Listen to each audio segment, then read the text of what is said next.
Lo, kok malah jengking-jengking? Lo?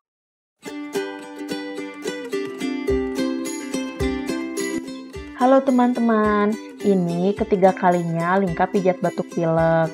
Dan pileknya selalu sembuh setelah dipijat. Badannya enak, gak pegal-pegal, tidurnya pun lebih nyenyak. Bersama dengan aku, Amanya Linka, kali ini aku mau bahas mengenai pengalaman pijat batuk pilek pada anakku. Sebelum lanjut lagi, jangan lupa ya teman-teman untuk like, komen, dan subscribe. Terima kasih. Pijat bayi merupakan salah satu bentuk stimulasi bagi perkembangan bayi. Pijat dapat memberikan stimulasi raba dan gerak, stimulasi auditori, mengajak bayi bicara saat dipijat, dan stimulasi visual, berinteraksi dengan kontak mata dengan bayi. Pijat juga dapat membantu meningkatkan frekuensi menyusu, membantu meningkatkan berat badan, membantu bayi menjadi lebih tenang, dan meningkatkan kualitas tidur. Tidak ada rekomendasi khusus mengenai siapa yang harus melakukan pijat bayi ya teman-teman. Yang terpenting dilakukan oleh mereka yang memang sudah berpengalaman. Bahkan orang tua pun dapat melakukannya.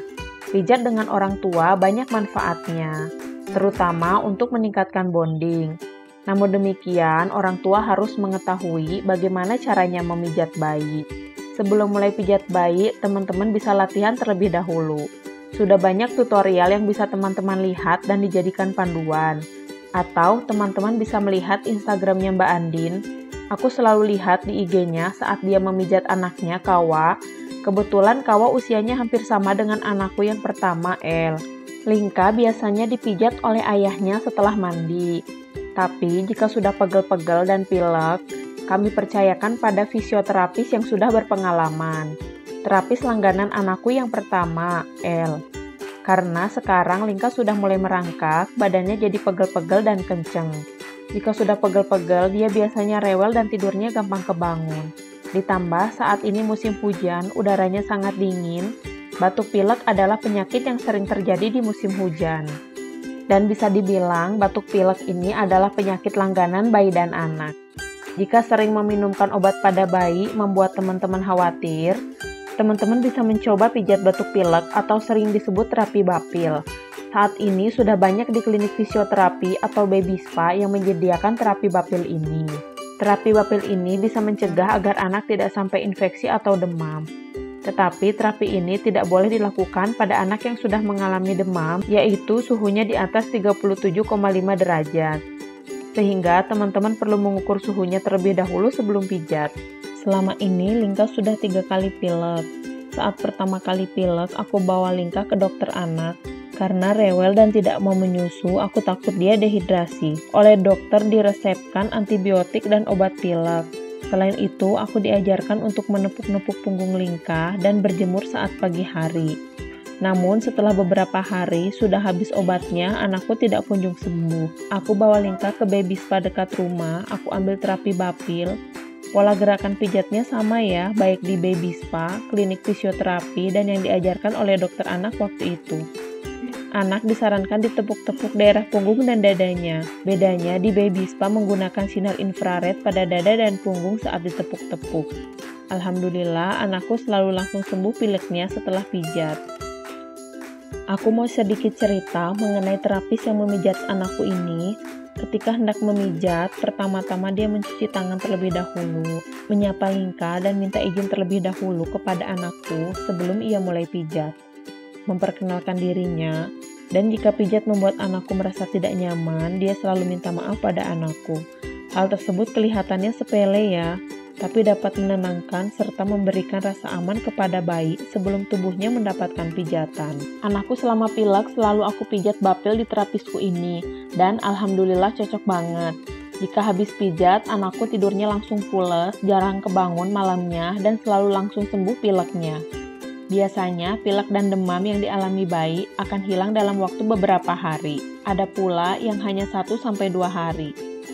Tapi jika sudah dipijat dan anak masih pilek disertai demam di atas 37,5 derajat dan anak masih rewel, kesulitan bernapas dengan normal, suara menangis atau batuk yang tidak normal, ruam kulit, diare atau muntah, tidak mau menyusu, dan menunjukkan tanda awal dehidrasi, teman-teman perlu segera konsultasi ke dokter ya. Meski demikian, pilek merupakan penyakit umum yang sering terjadi pada bayi saat daya tahan tubuhnya sedang menurun. Daya tahan tubuh yang rendah membuat bayi rentan terkena virus penyebab pilek. Teman-teman bisa memberikan vaksinasi influenza untuk mencegah bayi terkena pilek dan untuk meningkatkan daya tahan tubuhnya.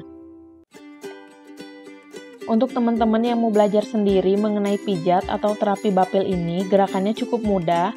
Seperti dalam video aku ini, aku akan menjelaskan step by stepnya. Sebenarnya setiap pijat aku selalu minta yang paket lengkap ya, termasuk pijat seluruh tubuh untuk pegal-pegal. Tapi di sini aku akan langsung bahas pijatan untuk terapi bapilnya ya. Gerakan yang pertama, tepuk-tepuk punggung bayi sebelah kanan secara perlahan menggunakan 5 jari ya. Seperti dalam video ini. Gerakan kedua, tepuk-tepuk punggung sebelah kiri. Gerakannya seperti ini ya. Lalu ulangi lagi tepuk-tepuk punggung sebelah kanan, kemudian ganti lagi ke kiri.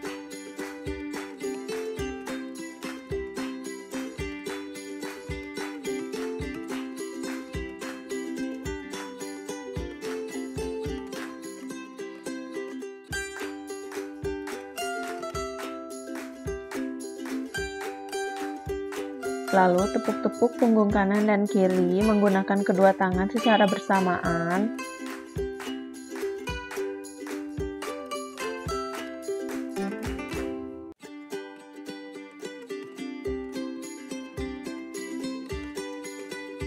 Gerakan selanjutnya, tepuk-tepuk badan bagian samping secara bergantian, samping kanan dan samping kiri.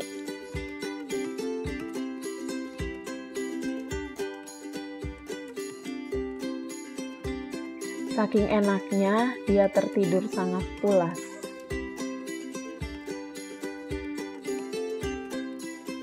Tekan punggung dengan kedua tangan, seperti ini.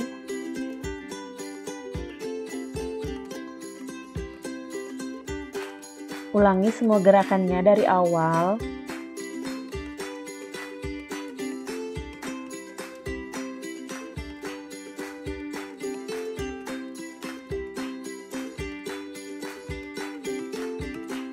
Setelah punggung selesai, kemudian lanjut kita pijat bagian dada. Ya, dia nangis, lagi enak tidur, langsung dibalik.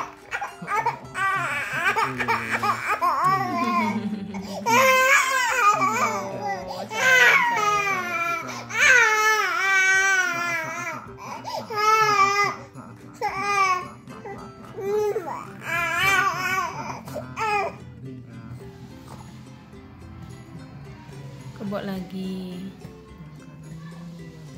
Tepuk-tepuk dada sebelah kanan, kemudian ganti sebelah kiri.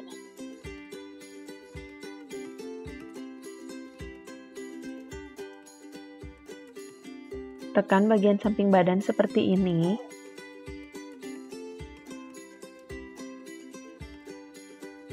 Ulangi tepuk-tepuk lagi badan bagian samping kanan dan kiri ya.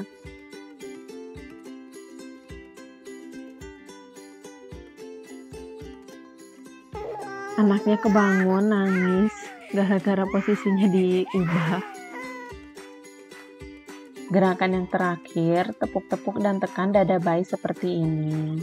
Nah, itu tadi gerakan pijat batuk pilek pada anakku. Cukup mudah ya teman-teman. Terima kasih telah menonton video ini sampai di sini. Jangan lupa untuk like, komen, dan subscribe. Sampai jumpa.